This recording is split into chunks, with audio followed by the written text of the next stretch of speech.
আলাইহিস সালাম কোরআনের আয়াতকে বাদ দিয়ে জোর করে যারা জাতির পিতা দাঁড় করিয়েছিলেন, একটা আওয়াজ দাঁড়িয়ে নেই, সব মিশে গেছে।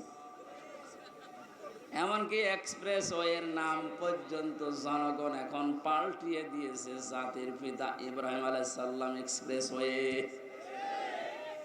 খাবার পাশ দিয়ে একটা রোড গেছে, ইব্রাহিম খলিলুল্লাহ রোড। বাংলাদেশের বহু ব্রিজের নাম, বহু সেতুর নাম, বহু রোডের নাম এখন আমাদের যিনি আসল জাতির পিতা তার নামে নামকরণ অলরেডি হয়ে গেছে।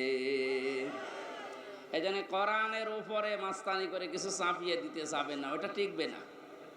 কথা বলেন না কেন?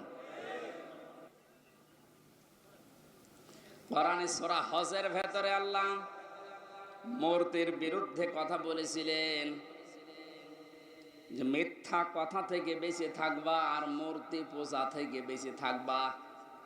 অথচ সেইটা জাতির উপরে মুশরিকদের কথা মতো অনেকেই চাপিয়ে দিয়ে মনে করেছিল অমর হয়ে যাবে। আমার তো এখন মনে হচ্ছে যত টাকা খরচ হয়েছিল এই ভুয়া জাতির পিতার জন্য, সব টাকাগুলো এখন পানিতে ফেলেছে।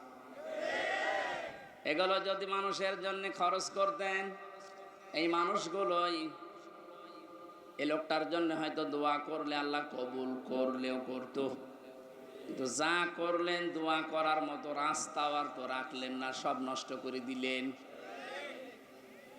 আমাদের যে নাম মুসলিম, আজ অনেকেই স্লোগান দিচ্ছে তুমি কে আমি কে, বাঙালি বাঙালি, এটা বলা জায়েজ নেই।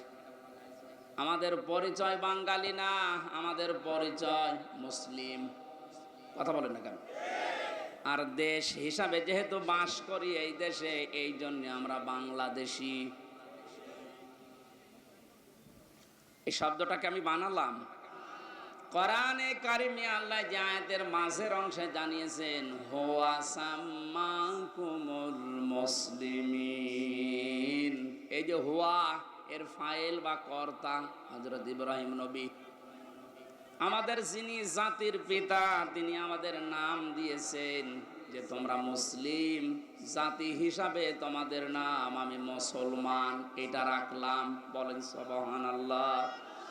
আমার ভাইরা, এখান থেকে যে মাসলাটা বের হয়, মা বোনেরা যারা বিভিন্ন জায়গায় বসে শুনতেছেন, আপনারও এখানে একটা দায়িত্ব বের হয়। মার বাবা হিসাবে দায়িত্ব হচ্ছে সন্তান হওয়ার পরে মা বাবার প্রথম দায়িত্ব হচ্ছে তার একটা অর্থবোধক ইসলামী সুন্দর নাম রাখা। যেহেতু আমাদের পিতা